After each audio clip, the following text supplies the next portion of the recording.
Saudara-saudari umat beriman yang terkasih dalam Tuhan kita Yesus Kristus, jumpa lagi dalam Renungan Harian MSC Provinsi Indonesia, edisi 7 Maret 2025. Saudara-saudari yang terkasih, kita baru saja memasuki masa Prapaskah. Kita mengawalinya dengan menerima abu, melakukan pantang dan puasa. Sepanjang masa Prapaskah ini, kita diajak untuk bertobat, kembali ke jalan Tuhan, dan memurnikan relasi kita dengannya. Pantang, puasa, laku tapa, jalan salib, dan sebagainya adalah sarana untuk mengendalikan diri dari kenikmatan dunia dan mengarahkan pikiran dan perhatian kita kepada Kristus.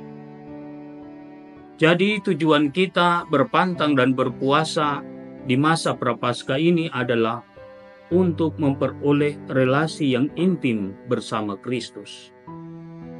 Saudara-saudari yang terkasih, dalam Injil, murid-murid Yohanes melihat puasa hanya sebatas soal makan dan minum, atau soal menjalankan hukum.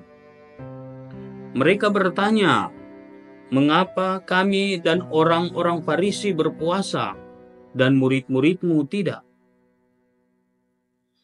Praktek iman semacam ini akan mudah mengantar orang untuk saling menyalahkan, untuk saling membenarkan, dan hal itu akan memperparah hidup berkomunitas sebagai orang-orang beriman. Hal itu baik, tetapi bukan yang hakiki. Nah, saudara-saudari yang terkasih, bagi kita orang Katolik, alasan kita berpuasa adalah Kristus. Dalam Injil tadi, Tuhan Yesus menjawab pertanyaan dari murid-murid Yohanes tadi. Dapatkah sahabat-sahabat mempelai laki-laki berduka cita selama mempelai itu bersama mereka?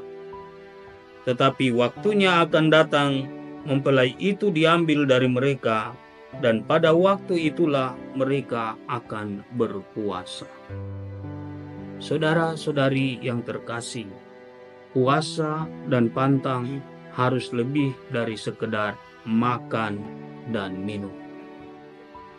Puasa adalah sarana untuk membentuk hati kita menjadi seperti hati Kristus, yaitu hati yang tidak egois, hati yang peduli kepada sesama, hati yang terbuka dan tulus dalam mencintai, serta hati yang selalu terarah kepada Allah.